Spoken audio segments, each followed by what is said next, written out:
And we are now recording. The slide deck just has the names of the presenters and the questions. If you want to grab it for later, you can. I will put this link in the chat once we get started as well. And so I'd like to welcome everyone today. I'm Mary Messicomer from Sourcewell Technology. My official title is Outreach Facilitator, but I'm the current my organization and myself are the current administrators, if you will, of the Minnesota Learning Commons Partnership. So we're helping the partnership to coordinate all their activities and information and website and put together these great professional development events like we have today. There's a little bit of an advertisement there for our Impact Education virtual conference, January 11th through the 13th, 2021. That is a K-12 focused, but we also have tracks for higher education and technical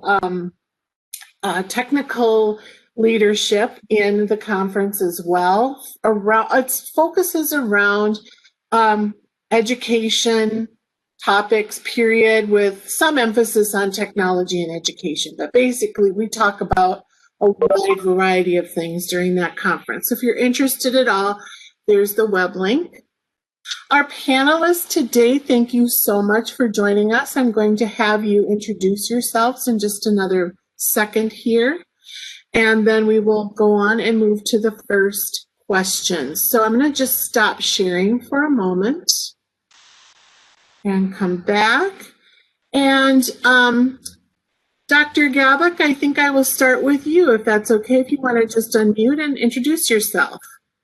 Good afternoon, everyone. I'm Kendum Gabak. I received my PhD from Indiana University. Any Hoosiers here in the house?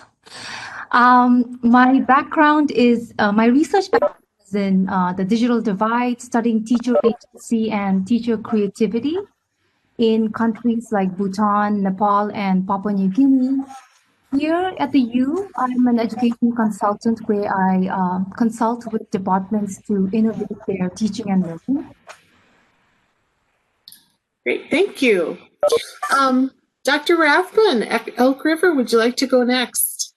Sure. I'm Dr. Megan Rathbun. I work for the Elk River Area Public Schools as a digital learning specialist, so supporting teachers with digital instructional tools.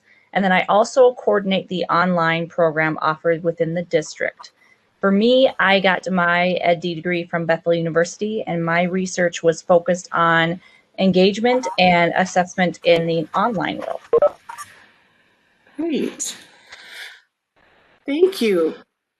Dr. Shah, would you like to go next? Sure. Good morning. My name is Priyank Shah. I serve as the Director of Equity Assessment with the Office of Equity Inclusion at Minnesota State College and University System Office. That is a mouthful to say in terms of just introducing my name. My work is very much tied to advancing strategy and assessment around equity issues, both for our employees and our students, right? It's in terms of looking at all the stakeholders we engage. My training background, I got my PhD in sociology from The Ohio State University. And yes, I have to say it that way because that's the official name. Where my research and my practical application areas focus on race, immigration, and education, and where those three things collide together. Glad to be here. Thank you so much. And Sarah Cerna from our Minnesota Regional Centers for Excellence. Hi, I'm Sarah Cerna, and I am so we, the regional centers are a partnership between the Department of Education and the schools that are identified under ESSA. So my job is with the schools that have been identified into the system. Great, thank you, Sarah. Sarah, your audio blipped a little bit in there, and I got a note. It looks like your internet might be not cooperating at the moment. So you might just want to stop video and use only audio. I think that sounds like sometimes a great that plan. helps. Thank you. Okay, great. Thank you. You're welcome. Thank you. You're much better that way. Thank you. Not that we don't want to see you. You're better, but your audio is better. Okay, so let's And I realize also that I shared the slide deck without actually sharing it. So people are asking in the chat for access, and I'll fix that in just a second for you. There's a lot going on in our worlds right now.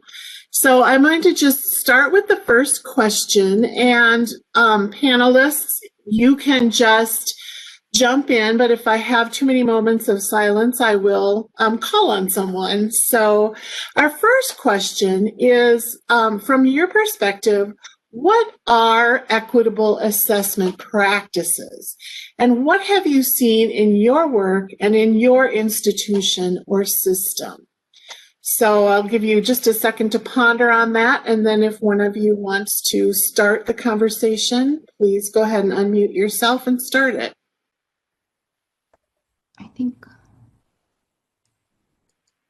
I think I'll start. Go right ahead. I think whether it's K-12 or the post-secondary level, the goal is not really as simple as finding the best equitable practice or method. We really cannot approach this from a one-size-fits-all perspective. I believe context matters. The application of teacher cognitive empathy, teacher agency, with support from the institution that recognizes the inequities caused by the dominant system in how we currently do education. So before we even begin to have an honest conversation about equity, we need to start with accepting some of these inconvenient myths that have been perpetuated in education. The assumption being that all learners are equal, with similar life experiences, with assessments and grading based on the constructs of meritocracy. So here at the U, I've seen faculty been very mindful, departments being very mindful of some of these gaps in learning, and they've made significant contributions in emphasizing more on the process of learning and applying a number of progressive methods for how we do assessments and grading that reduces inequity. So for example, in the writing studies department, instructors are already using forms of contract grading, hybrid forms of contract labor grading. History department folks are also doing that. The first year writing program has developed a core curriculum based on common intellectual experiences. Faculty are also very mindful of choosing readings and textbooks that represent more diverse groups of authors. So I think these are some of the processes and practices that people are doing here at the U. I can go ahead and follow up with that then. My colleague had presented the question about that larger context, and I had a similar thought, except it was on a different part of the question. What does the word assessment mean? When I talk about assessment in the context of higher education, my mind immediately trips to assessment in the context of student learning outcomes at a very broad institutional level, right? So what the word assessment can mean has different implications, much like how the word equity or equitable can have very different implications for how we use it. And to me, that was the first thing that went through my mind, is having common shared understanding of what is it that we're talking about is extraordinarily important, right? So for some folks, the word equity, equitable, equal are interchangeable, but are those words necessarily the same thing? And more often the case, they're not. That being said, when I thought about the word assessment, I thought about it in the context of empirical analytical analysis of student outcomes, right? That's how it mapped on for me. So when I think about what we're doing at the system, broadly, right, our system seeks to look at across 30 colleges, 7 universities, what are the disparity patterns in student outcomes, particularly around persistence, right? That fall to spring, did you make it from fall to spring term? Retention, that fall to fall outcome, and then that completion outcome at 4 or 6 years for our universities, depending on time. And that's a very transactional way to think about it. The larger context is to disaggregate those outcomes for our work around race and indigenous identities, around gender, around first generation status, so that our leadership at the campus level, our faculty colleagues at the campus level and across the system can really see that are there differences in how our students are experiencing their educational experience, right? Are there differences in what's happening with them?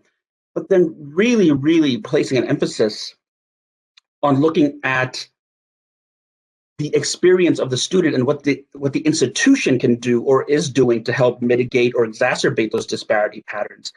And that's where we want to head. One last piece I'll say to this is, when I think about equitable assessment, right, we immediately, I think, often jump to the student piece. But there's a more holistic view that has to be taken, tied to not just a student's grades or their performance in a class or their completion rates, but what are their experiences, right? Are there disparities in their experiences? What about our employees' engagement and experiences? The climate of your institutions.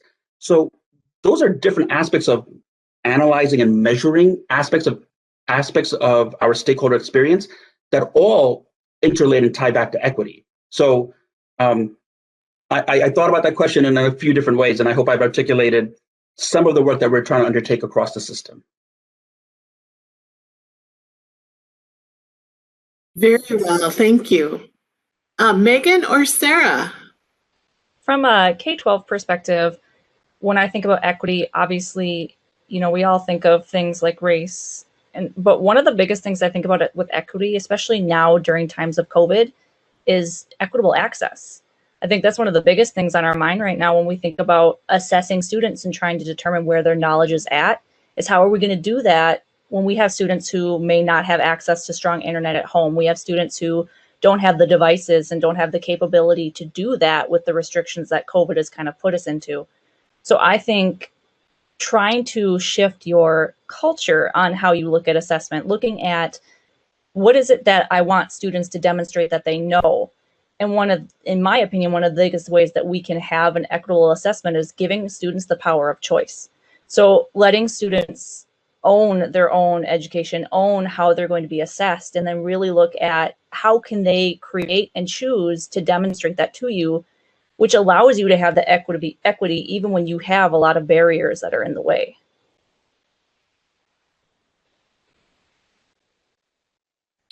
Absolutely, Megan. And I think too that equity of access piece is being discussed at all levels right now, and everything from broadband internet to devices for students as well. So that's a very important factor. Sarah, how about you? I agree with everything that has been stated, and I think I can maybe give some context and examples of or different language that we're using in the K-12 system to maybe describe some of these things. I think we talk a lot about that equitable grading practices are about outcomes, and they really are about reporting learning towards a criterion, right? Towards this kind of outcome-based education and getting really, really clear on that. And that equitable assessment practices are transparent. They're transparent for the student, they're transparent for the teacher, and not more importantly, but as importantly, they're transparent to the parent and the community. And they recognize the amount of power, right, that a grade holds, and a lot that rides on it. I think the other thing that we talk a lot about in the K-12 system, or maybe beginning to, is that they disrupt and transform the power dynamics in the classroom. And I think that was touched upon really briefly, but there's this idea of asymmetrical and transactional knowledge, right? Like a teacher has knowledge that a student then needs to get, and then I need to play a game in order to get that knowledge. And if I play the game right, then I get the points that I need, right? It becomes almost like a football or a basketball game in the classroom. And there's a lot of power that a teacher, an educator in the system holds in order for learning to take place. And I think equitable grading practices, I don't know if there's a list of them per se, which I think is what Dr. Guyback was trying to say. There isn't like a list of things. It's more the disruption of the status quo and understanding that we can use assessment to humanize the learning process and to humanize the student through the experience of learning and assessment.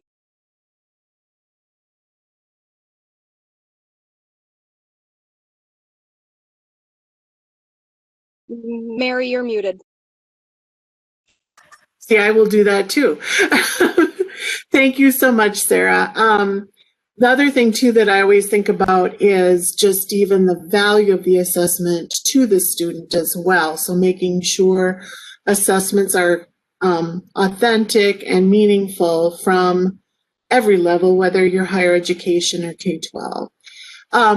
Are there any follow-up questions from the audience at this point on that first question? And you can feel free to put them in the chat if you're shy about unmuting. And if not, I will move to the second question. I'm giving a little pause there, give people a chance.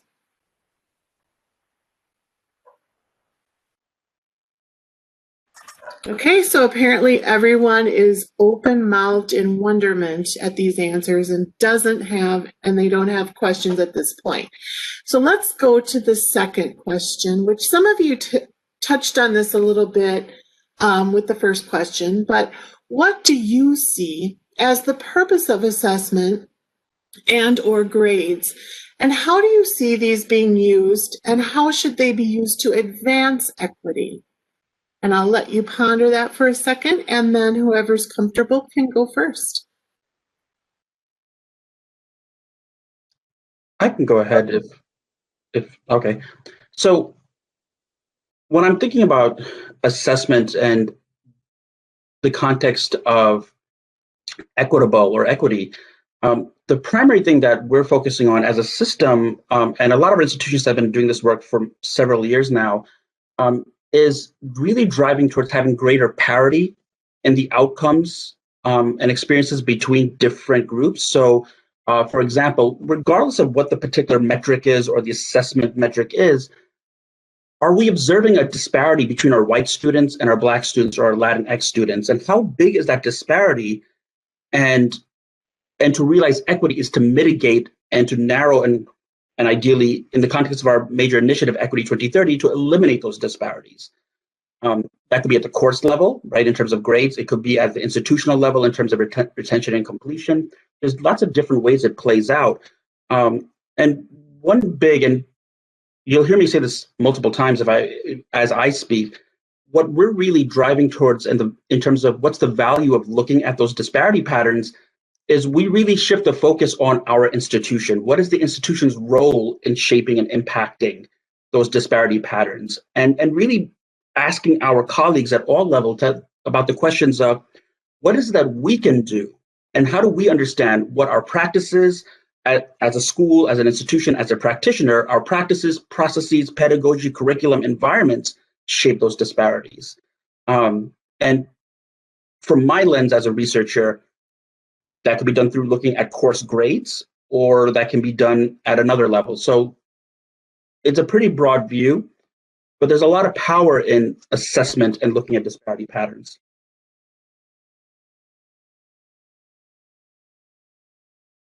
I wanted to add, oh, go ahead. No, you go.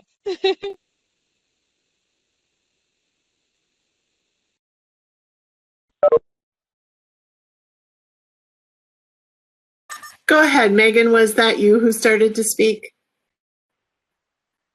No. I believe it was Sarah if she wants to go. Oh, Sarah, go ahead. Oh, thank you. So I was going to comment that I agree, and I think part of the system is understanding the history of grading and grading practices. I think from a K-12 perspective, we all, I think it was Anthony Muhammad said, educators are one of the only profession in which you've gotten an apprenticeship for 12 to 18 years before you actually enter your work. We've all been through a system that has shown us what assessment and grading should be, and it really hasn't changed, and the philosophy around it is beginning beginning to change, but until you understand the practices that may be misaligning with that, and why those practices came to be, right? Like we have grades and assessments the way they are, to sort students, right? To put them into categories and begin to understand, which students are eligible for what things, and that sort of thing. And that's the history in which the system that we're working in was built upon. And so I think until we understand how the system came to be the way it is, it's really hard to dismantle it and create something new, even if we're beginning to think, oh yeah, maybe this isn't the best way, we can just change policy. But we know in the K-12 system, we see it a lot where the policy will change. But because the belief systems and the understanding of how the system was built hasn't changed, that we begin to tweak our practice to ensure that the behavior doesn't have to change. We just find a way to fit our current reality into the new system. And so I think that while it doesn't maybe directly respond to what is the purpose of assessment, I mean, I think the purpose of assessment is to communicate learning. But the way our current system is set up, I don't necessarily know if a through F 100-point scale communicates that learning in a way that would be able to advance equity. I'm going to jump in there, Sarah, if I can, just following on the tails of K-12. I think the biggest thing about assessment, we want to know what students know, but how we measure that is something that's been ingrained for a long time with that A through F scale. And one of the biggest excitements that I had was when the term growth mindset started really gaining momentum in the field of education, because to me, I thought, finally, we're going to look at student growth, not student gets an A, student gets an F, because I think how far students grow is a little bit more telling what they're learning. If I have a student who starts, they're a D-level student and they push all the way to an A, versus a student who starts at an F and pushes away to a C, that's still accomplishment, that's still growth. We're still seeing students make that success. And I would say that assessment is still being successful then, because they are learning something, maybe not necessarily learning at the same rate as other students. So I wish growth mindset would continue to take off, because it might be the stepping stone to, I don't want to say demolishing the grading part of it, because I don't know if we will ever break away from that. And a lot of that too, I feel, is more accountability on the students. I find more often than not when I was teaching that students aren't going to do unless there's some type of weight or reward attached to it. So I don't know if we'll ever truly break away from grading practices, but I would love to see assessment being a measurement of growth rather than a measurement of grade. I agree with what the point Sarah brings out about, recognizing positionality matters, understanding way some of these ideas, are perpetuated. I think assessments are still essential in terms of measuring student learning, but it can be done in a more humane format. Charlie Ragulut from Indiana University brought up this interesting idea where you can still hold the standards of performance constant, but then let the holding time vary. So that allows for more flexibility, again, choice in terms of what assignment students want to do, the kinds of resources that they need or that they have access to carry out some of these assignments. So that could be some strategies that we can apply.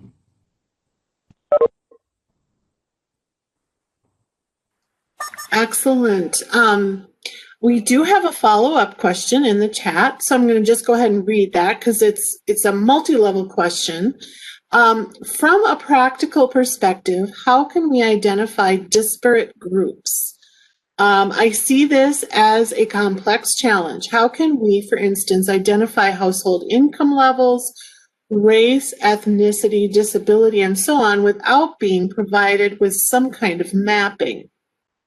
This is especially challenging, I think, in the online learning environment. I love the idea of equitable assessment, but don't know how to identify groups in a reliable manner. Ideas, and I would just jump into that one myself in terms of the work that I do with our business intelligence and analytics service at Sourcewell Technology. We do a lot of work trying to provide school administrators with mixtures of assessment, attendance, behavior, course, grade data that they can use to look at all together and make some analysis of those types of statistics. Would any of you like to speak to that question? I realized it was multi-leveled, so if you want me to repeat any of it, I certainly can.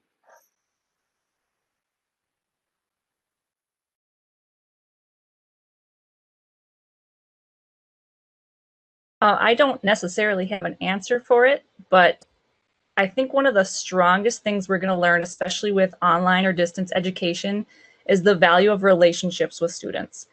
We're not necessarily going to get a family history. We're not always going to get information directly from them. But what we will end up doing by building those relationships is the student story. I think learning about a student, building that connection so that you can get their story, you can learn a lot about what might be impacting that student's growth or that student's particular learning. And I apologize for not seeing my camera. I've been internet slowing down a little bit, so I turned myself off. But that's just my idea. Thank you, Megan. It's perfectly okay to turn the camera off if if the internet's faltering a little. So, because we'd much rather hear what you have to say. Anybody else, Priyank or Kendram? Do you have anything to observe there? Absolutely. I think it's with a lot of these learning management systems, or like once we move to an online space, there has been piecemeal approaches in terms of reducing equity. One method I see is maybe allowing for students, like allowing anonymous grading. Canvas lets instructors do anonymous grading, and this reduces the halo effect. So you don't see who submitted, or that doesn't bias your the grading of the students. But I think we have to work more closely with some of these technology providers in terms of the design of these tools, for reducing equity or inequity. So Yeah, I very briefly just touch upon, and I think it was brought up, I think, many times, and I think we're looking for this practice, or this tangible, very technical thing that we can then go do to then get rid of inequities in the system. And the truth is that people create inequities in the system, and so it is people who need to undo the inequities in the system, right? And so the mantra that we are trying to get out is, you need to do your personal work first. You need to understand your experiences, your bias when you're looking at that grade or you're setting up that practice, because you can build a system, a technical system, to disaggregate or aggregate data in any way that you want. The question that you're asking of that system, and then the way you're interpreting that data, is what will get you the outcome of equity or inequity. And so I think that while it's not this silver bullet or this magical way that you can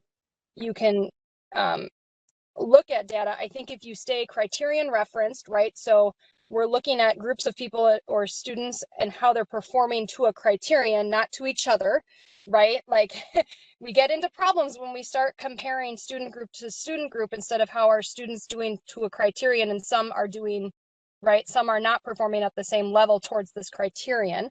And then I also think, again, just knowing yourself and the biases that you're bringing, and that ladder of inference that we jump up so quickly.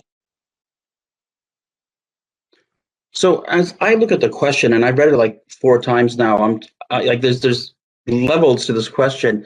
The part that I keep circling around is this, and the last piece is around identifying groups in a reliable manner.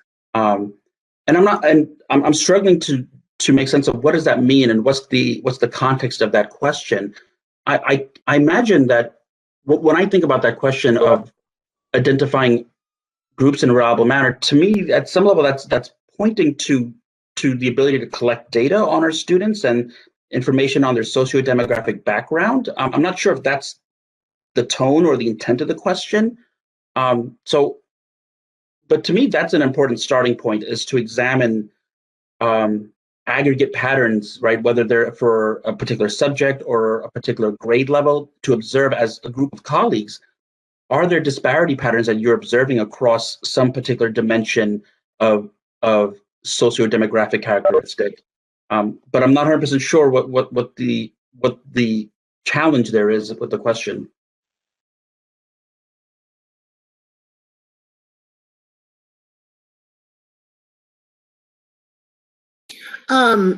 I would welcome Erin, if you wanted to offer any clarification to that question for the panelists. Please feel free to unmute or put it in the chat.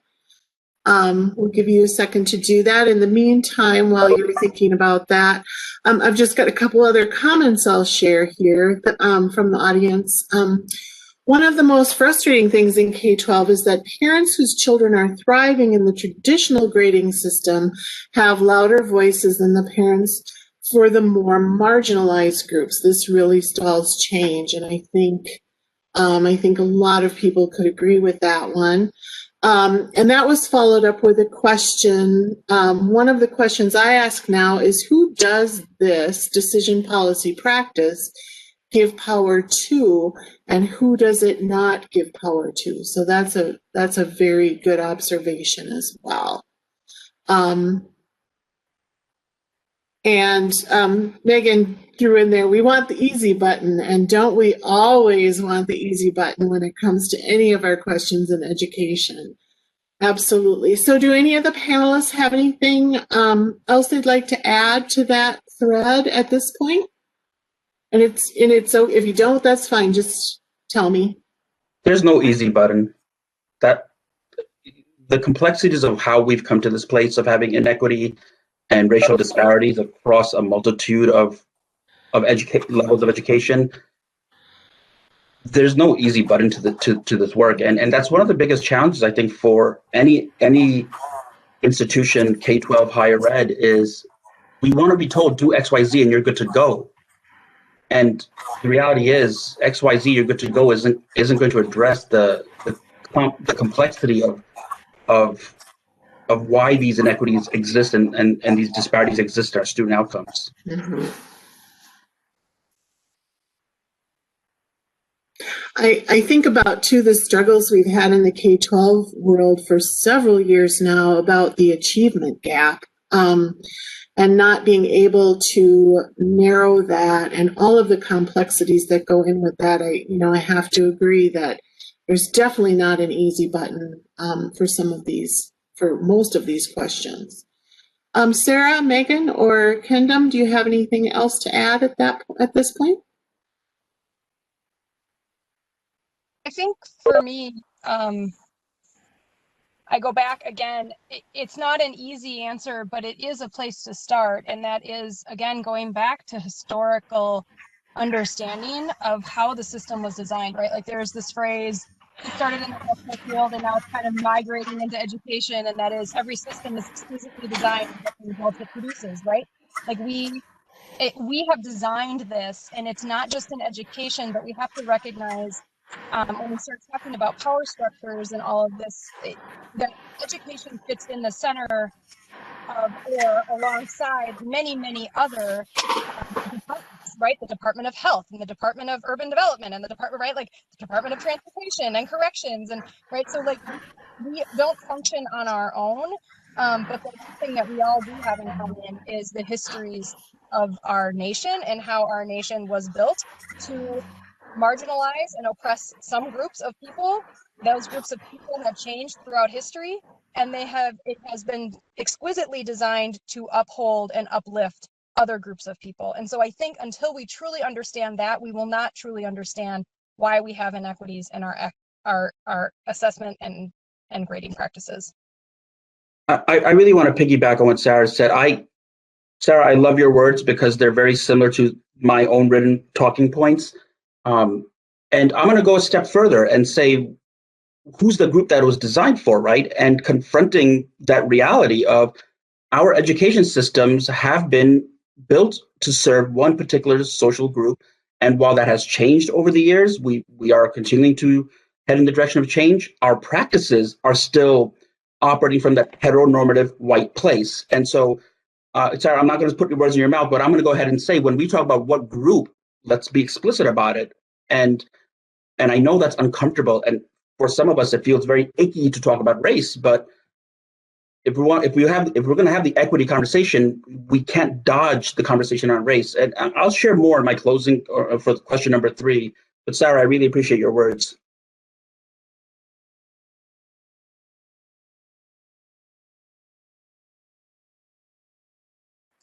Okay, with that, why don't we move on to question 3? Thank you for those responses. Very insightful and definitely relevant to this issue of equity. So thank you, panelists.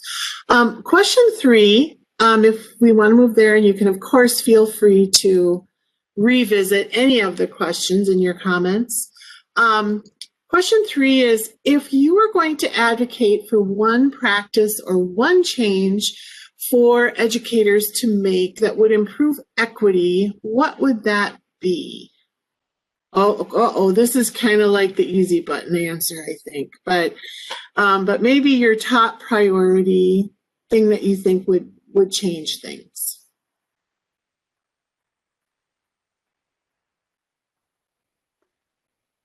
I can go. I'm happy to jump. Oh, no, please go ahead. No, please go ahead. I think it really starts with applying teacher cognitive empathy, meaning thinking. This has been done in lesson studies.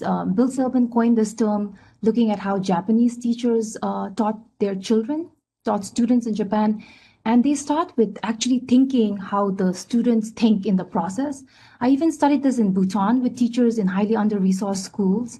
And before they even look at the outcomes, they look at if the students can even carry out some of these classroom activities, having students articulate their thinking. So incorporating classroom assessment techniques, doing more formative assessments, focusing on the process of learning rather than the outcome.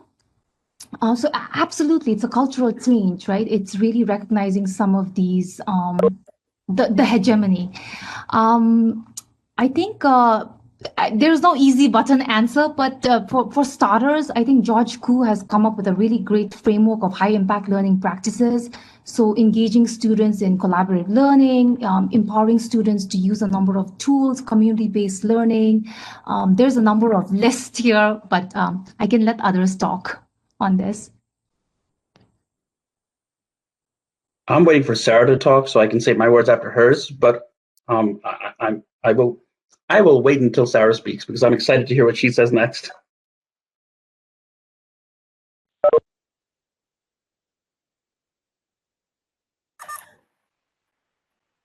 Sarah, do you want to go next? And if not, I was waiting for Megan because I feel like I've been talking. Okay, I'll do it, Sarah. I'll do it.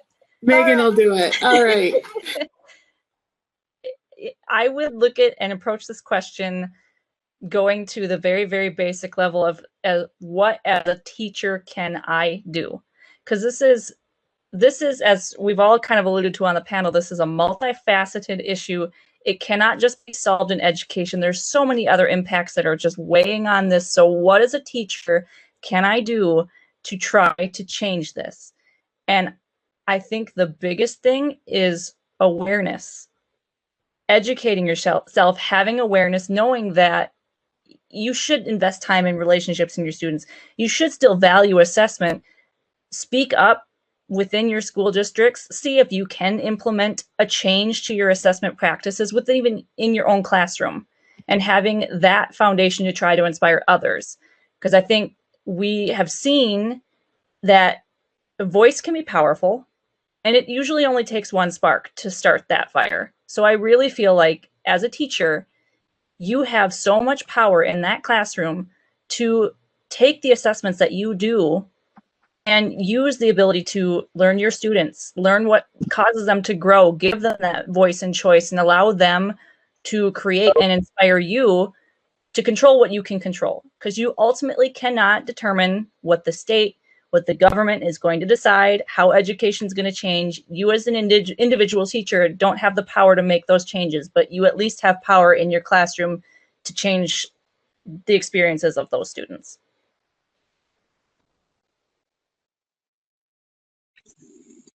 Yeah, I think that's, I agree. I agree. I think it ultimately comes down to know thyself, right? Like know yourself. And I think, understanding that our system has been created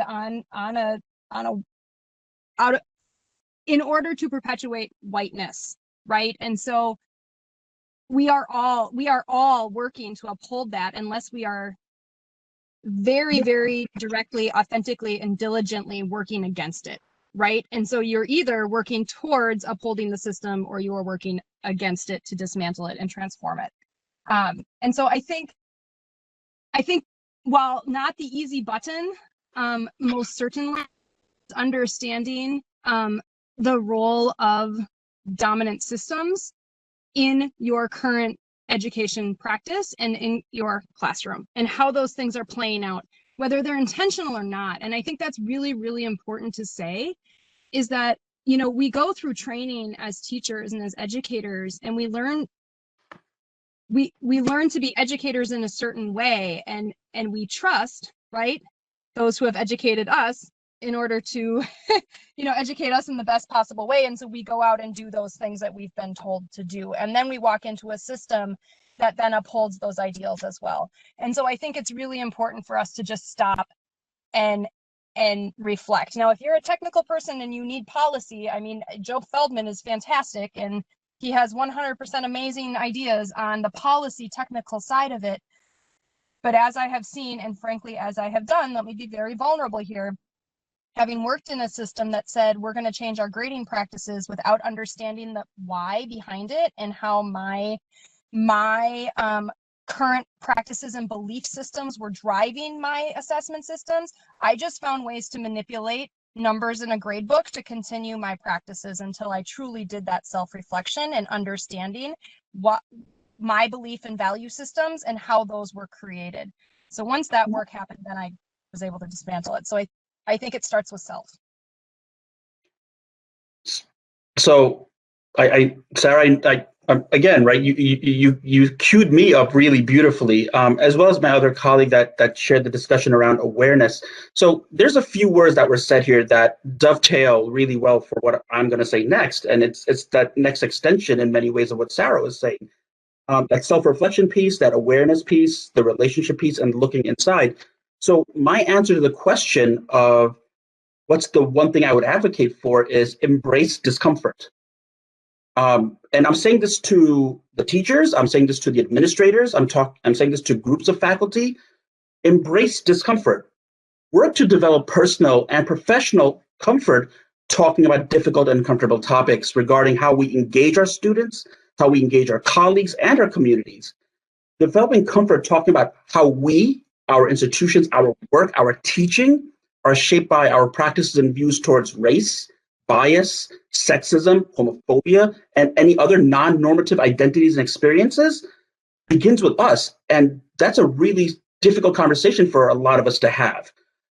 Now, this requires developing meaningful professional development opportunities for learning and engagement and reflection. It's not you go to one training or watch one video or attend one panel and you're ready to roll. This is not a one-shot deal.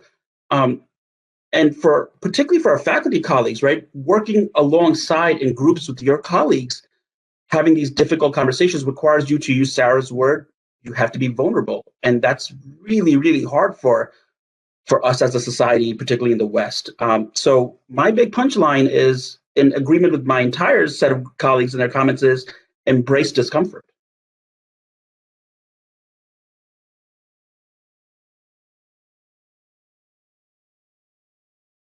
Thank you so much. Well, we've gone through all of the prepared questions, and we still have a little time left here. So I'm going to there's not necessarily questions. I haven't seen a question in the chat, but there was a comment about the easy button might be giving students the power and responsibility to design their own assessment.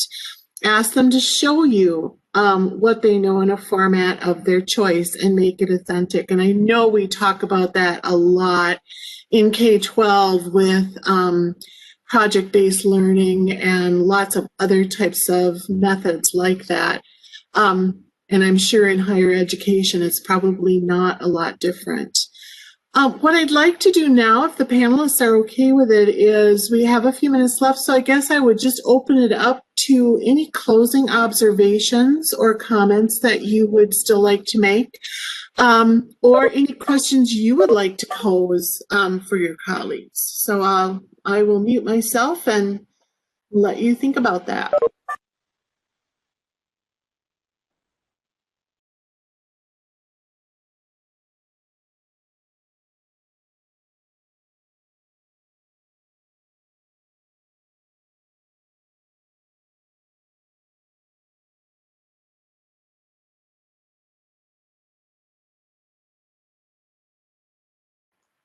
Also, audience, this is your last chance too to ask questions of the panelists.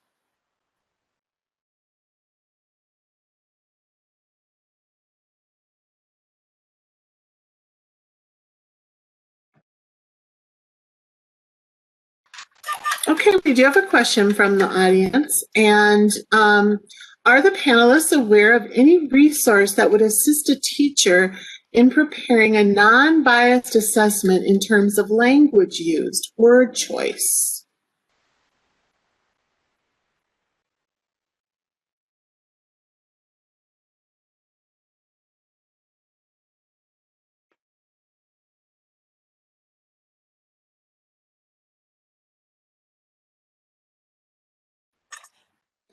I do know that when I worked in Minnesota Department of Education for a number of years, and I was not on the assessment team, but I did help with some of the technology issues with online assessment.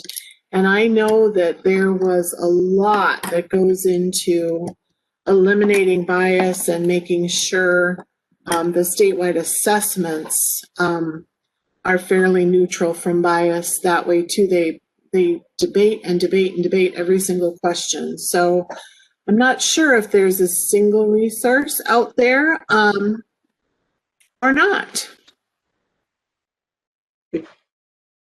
I don't necessarily feel comfortable talking about in this space about how to design assessments in the context of the K-12 space, but as I was listening to your words and reading the question, what I was thinking about is that aspect of non-bias, but I was also thinking about that aspect of being inclusive and having, and again, right, I don't want to speak on behalf of the K-12 education piece, right? I can talk about sociology and teaching social sciences at the university level, but in designing questions or assignments, affording the opportunity to be more inclusive in terms of representing voices, faces, names, how we refer to different groups, right?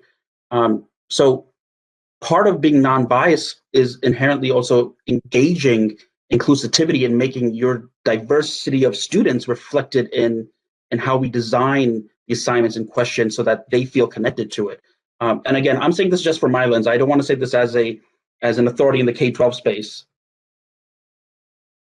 I won't speak as an authority in K-12 because I certainly am not, but I will speak on the K-12 side. There isn't one tool out there, but what I would encourage you to do, or any teacher to do, to get perspective when you're designing your own assessment, there is a TED Talk out there, and I could be getting the name wrong, but it is The Single Story, or The Dangers of the Single Story. If you have not watched that, I take a half hour out of your day to watch that, because it is extremely powerful to understand how representation and how we even frame historical events or any type of event that you're approaching. It's very powerful to watch that and see what one story and not showing multiple sides of it could do. So I would encourage you to research that and take a little time to watch that. It might not give you direct tools on how to design your assessment, but it certainly will give you, oh yes, thank you, Mary, for linking that. It certainly will give you a perspective when you look at approaching what lenses do I want to bring into this assessment?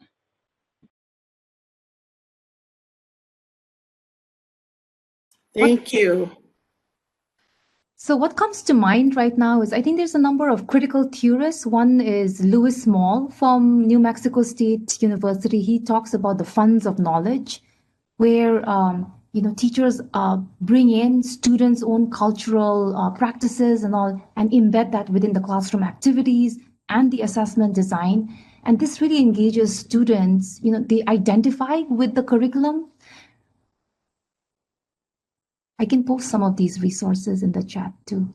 That would be wonderful, Dr. Gabak, if you wouldn't mind doing that. I will capture the chat as well, and I will send out, along with an evaluation, I will send out the links to whatever we've got in the chat. So don't worry, it won't be lost.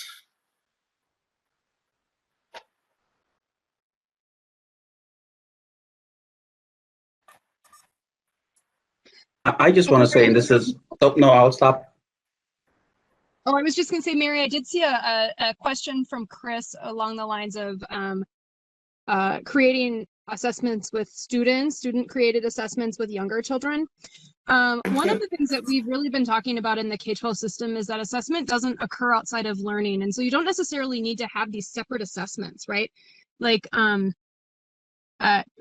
my master's work at the U was really around embedded authentic assessments, right? So this idea that you're just constantly assessing kids. If you know the criterion, you know the learning progression, you know where you're trying to get kids to, your superpower as a teacher is your ability to observe, right? Your ability to observe student learning happening in the classroom all day, every day, as kids are engaged in authentic learning experiences.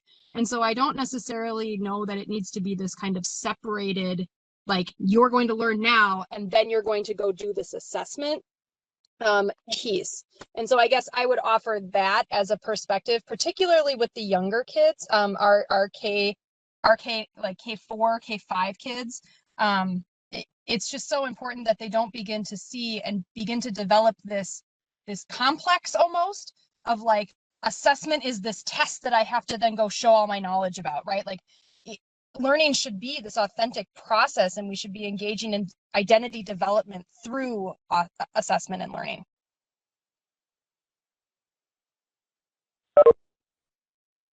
Thank you, Sarah. We did have a observation from the audience too. I like the framing of inclusivity rather than striving for eliminating bias, which may not be entirely possible. And I think a lot of us would agree with that as well. We are almost to the top of the hour. Any last comments from our panelists? I was about to share, I wanted to share a note of appreciation and thank you and gratitude to one, for the organizing of this panel by MNLC, but the other part of it is a note of thank you and gratitude to the attendees, right? This is hard work, and even listening to this conversation might be challenging for some of us, but you're here and you're listening. Well, hopefully you're listening. But thank you for all the work that you do, because being an educator has got to be one of the single hardest things we can do, especially in the context of being remote and teaching at a distance. So I just want to say thank you to all the educators that are here.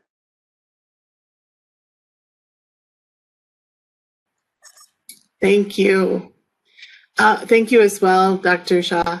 I was going to do the same thing at the end here to ask us to give a virtual hand clap to our 4 wonderful panelists, and thank you for taking time out of your day and answering our questions and talking with us about this key issue. And we hope to be able to learn more about this and possibly hear from you again. So I'm seeing some little hand clapping emoji things going on there. So thanks.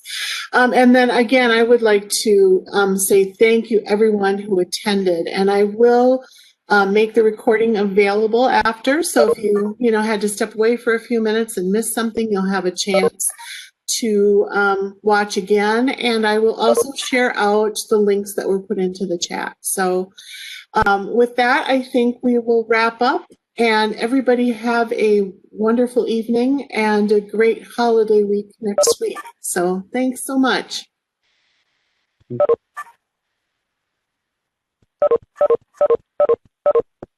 Thank you.